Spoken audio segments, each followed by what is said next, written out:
Welcome back, Columbus, Ohio. I am Gandhi alongside with Bravo now. We have an interesting match coming up. We have Ambush taking on Str8 Rippin. Bravo, how have you been, my friend? I've been good. I've been watching these matches downstairs, obviously watching that interesting match. It's been totally a great series and a great tournament here. Remember, we're going to be looking at it for this Sony Xperia smartphone poll, who you guys chose to win this match. So excited to see who won that. Indeed. So vote. You can choose between Rippin for Str8 Rippin or Ambush, so make sure you do that. But now, it is now time for gameplay. We are starting off with Capture the Flag on Countdown. Of course, on Countdown, it is going to be the first of 5 flags. We have snipers and rockets. Bravo. What are we going to see in this game? What I'm expecting to see is, Walsh was talking about having those rockets around the S3 area. I'm also going to expect to see the rockets kind of around S2. We actually have T-Squared bringing the rocket towards S2 right now. Personally, I love bringing rockets around S2. You can flank between the flags. You can easily lift up and really get some good cover around there. So that's going to actually lead to the first flag capped here by Str8 Rippin. So props to T2 controlling those rockets right around the S2 area. Now, one thing to note for everyone back at home, in case you were not keeping up with the lands, Str8 Rippin was basically the practice noobs, and I don't mean to insult their skill, but the practice noobs of Classic at that land that they attended. So you can just tell by the by the play style of Str8 Rippin that they play a lot like Classic, and they took a lot of strategies from them. Now, having attended so many LANs in my day with these recent advent of the LAN network and so many opportunities for pro teams to LAN, I know firsthand that could be a real wake-up call for them. Coming into this tournament, they got whipped around a little bit. They lost a bunch of games. They might have realized this last week, we didn't get our act together coming into Columbus. Yeah, absolutely. But now, on the other side, I know we are just strapped for time because of that, but we have Ambush. Now, Ambush is one of those teams that I am actually pulling for here. I don't know, because Instant kind of did just win my heart in that best of 5. But I do have my son, my Twitter son, Formal, on the team, and I am looking to see how he's going to do with this sniper all series long. Right.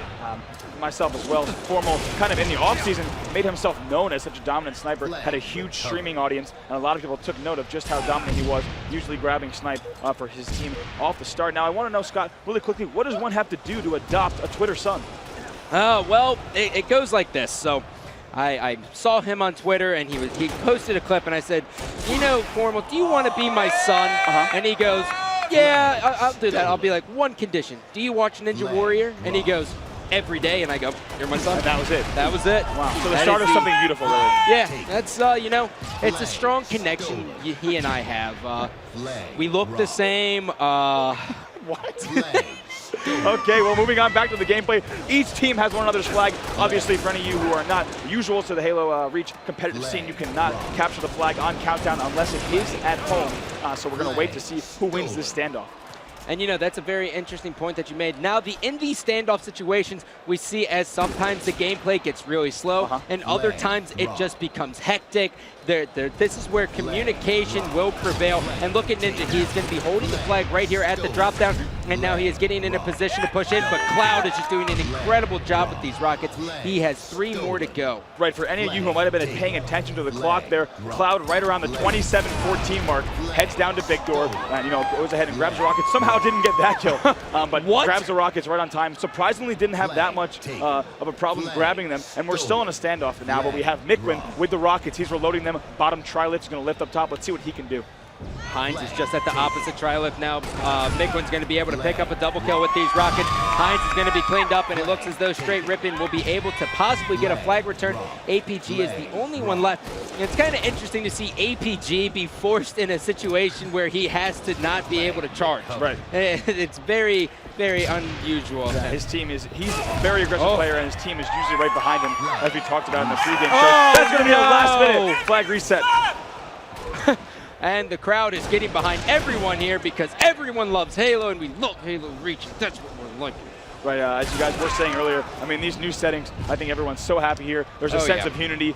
These new settings, we're back to old Halo, and it's really great here. It's awesome to see how loud the crowd is, as we talked about with Lunchbox, and everyone being real excited to play here in front of a crowd like this. It's a totally different game when you're playing in front of people who are really watching your every move. Nice double kill there from Hines.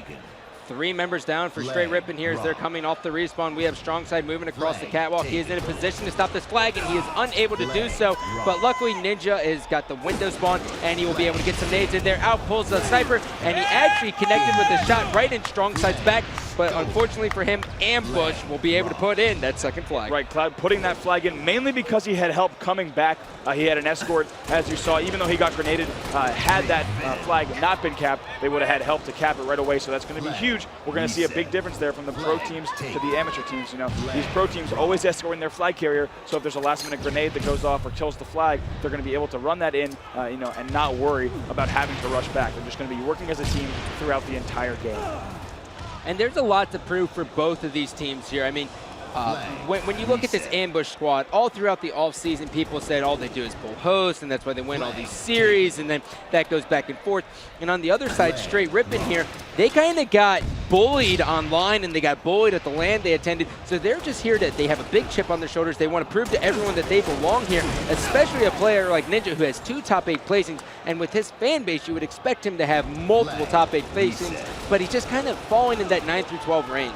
And I think that also complements T2. You know, the subject of so much conversation over these past years. A lot of people doubting him, you know, saying he made bad decisions team-wise. Here he is. He wants to prove every single person wrong. Now, also on the topic of Str8 Rippin, talked to Nicklin earlier, and he said, all I have to say is I should have been pulling host all along. And I said, oh, I mean, you know, tell me why, because there's not that much host discussion. Think about Halo 1, Halo 2. So much more people, so many more people talking about host in those games. You know, we've had a few other games in the recent history of competitive first-person shooters, Gears of War 1, that host was so dominant. But Nicklin saying he's a player with a very whippy shot. Now, what I mean by that, you know, he's back and forth. It's not as steady. He hits the shots, but it's very whippy. So he says on host, those whippy shots make you 5 everyone, and it's also a lot harder to die. Yeah, very interesting. No, I mean, that does make sense. It is very interesting. It's almost, because I mean, now with this single burst and without Bloom, this kind of goes back to similar shooting styles of the pistol back in Halo 1. Not that it registers the exact same way, but that every shot does count. Yeah, and there's a lot of players, myself included, who have tried, you know, a very whippy style in a game like Halo 1, you know, and it does work. Absolutely. So Ninja's going to be cleaned up in his base. Now T2 will be able to get that kill, and Formal now will be pushing in. Meanwhile, Heinz is going to be able to run the Str8 Rippin flag. That is going to be 2 members down for Str8 Rippin. Heinz is doing a good job of securing his own safety and the potential of getting this flag. He is pushing in through the jetpack, and he is just playing very, very cautiously. And did they get that in? No, they did not. And they're just waiting, and there it is. It is now 3-1 in favor of Team Ambush. Bravo. How'd they go about getting that cap? What sparked it? Yeah, I'm glad you asked. What happened was once they got the initial pull, they went ahead and ran that. You saw Heinz had no problem running it S2, but he didn't run it in right away through the jetpack. Instead, what he went ahead... We have some people cheering on Formal here. What he went ahead and did was actually, you know, wait. And Formal was actually so patient there, he actually waited to get that headshot before another teammate capped that flag. Now, sometimes with amateur teams, what you'll see is a lot of panic in a situation like that. But instead, you know, they all look at each other's screens, and they can quickly decide who needs to do what, and then execute. Oh. Wow. So after checking out the Xperia Sony smartphone poll, you guys all voted that Str8 Rippin would have a 70% win chance here, but really it is all about ambush thus far after the initial opening. Str8 Rippin very good off the initial push. They all know where each other's going, but it seems to be that meta game that they're kind of struggling with at this point. And also asked everyone on Twitter, I said, who do you guys think is going to win this match as well a little bit earlier, a few hours ago, and everyone was saying, you know, my heart says Str8, but my head says that Ambush will win. So I guess there's a lot of Str8 Rippin fans in the audience and also at home, but they do realize that, you know, in fact, Str8 Rippin may not be the better team here. Yeah, that is going to be 2 members down for Str8 Rippin. Strongside coming off the respawn. Heinz does have the sniper out, and Strongside, incredible shots there. He's going to be able to escort this flag back. Mickwin was stopped, so Strongside now will be able to turn around, and he should be able to put it in, and no, he does not. He is killed right before it. Ninja's going to pick up the sniper. He's going to take out 1 player. It is all up to T2, and T2 will win that battle. You can just see that he has ice in his veins. The veteran player T2, the man on the Dr. Pepper bottle for the limited time that it was, increasing sales all over the place. Daddy T, all over the guy. world. excellent job here. You see, taking a look at Tom in his bottom left, he's very focused. As we said earlier, he's here to prove a point. He is surrounded right now by players who are very good at Halo reach. So he definitely has his work cut out for him this entire tournament. But if he stays like the vocal leader, we talked about it in the pregame show. If Tom stays loud and really starts directing his team and what they need to do, I think this team of Slayers can follow. Now, contrary to popular belief here, Ninja is not the main Slayer on this team. You will notice that he is normally the one who is trying to get in the base with T-squared and just get these flags here, as now he is running it currently. He realized that Ninja he realized that Strongside and Mick win as soon as they get heated up. There's very few teams who can stop them from their reign of terror. Now Squared has a Rock. He's going to try to run this. Was expecting some pressure from Snipe 2, but that didn't come. So now he's holding Rockets, being very careful. Sees two players S2, unable to take out either of them. But cleans up one and to clean up two. Yep, and this looks like it should be a cap, but they do have to be careful because Richie Hines is just waiting at the garage door, and they smell a Hines, and Hines is going to be killed through the wall there. And we're having a little bit of trash talking here. So, Bravo, what do you think? Should we go to an extra listen in for I Str8 think Rippin? that'd be great right now with this last minute, really close time in the game. One shot return. One shot return. Touch. Touch. I got it. I'm pushing us too. Check out their flag. On the window. I got killed by upstairs. I killed one. I see it out window.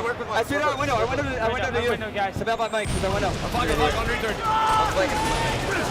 One shot. On window. One shot. Trying to return. On window. He's weak the jet. I get a touch if possible. Can you touch?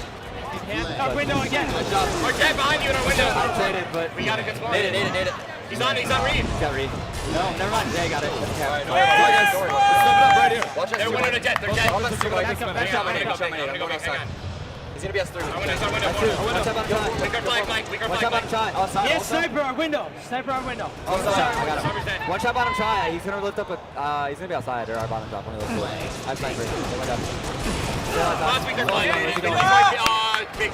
He's down on window, our window. Both weapons coming up in 30 seconds. Nice job, Mike. I jammed sniper. Where's he going? He's just sitting there, sniping. One shot. You got him, Nate? I'll get him. Catch this window, Mike. Catch it. S2. They're gonna kill you. S2 right now. S2. I got him. On return. Nice. Nice shot. 3 dead. 3 dead. Last guy. Our flag from 10. Our flag from 10.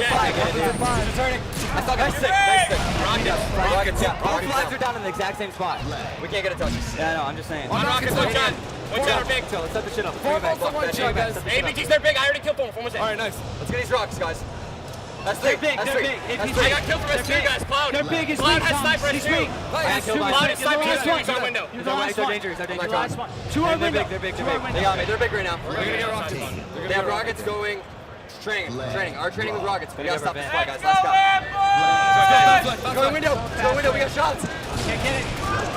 I got a touch. I got rockets.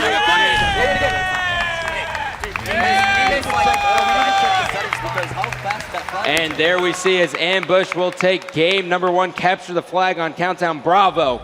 What happened in that game? I think right at the end, what we saw for that last flag cap is, as you guys heard in the Astral Listen-In, Ambush getting very vocal at the end, getting very loud and talking about what they needed to do to run that last flag, really locking down that Snipe 2 control. Obviously so important to control the entire path of where that flag is going to be ran, so they had no problem running that in. Obviously the rockets were coming up, so that it might have also helped as a little bit of a distraction. Str8 was probably going for the rockets, trying to get those in order to stop. So when there's a flag being ran and a weapon coming up, always a challenge for the Big coaches dilemma. and the players to figure out what they need to prioritize first. All right, well, taking a look at the kills here, Mikwin trying to do everything he can, going 33 kills, 24 deaths, but it was all about Ambush in that one. 26, 27, 25, Cloud, Hines, and Formal. APG actually a little bit of kills there. It's kind of surprising. Yeah, pretty low, but he's known as an aggressive player. He has same amount of deaths as his team, so probably just running in, really playing as the aggressive player that he's historically known as, just really being aggressive, being annoying, and getting in the Str8 Rippin base. All right, well, we are going to a quick commercial break. When we come back, we will have game number 2 between Ambush and Str8 Rippin. Stay tuned.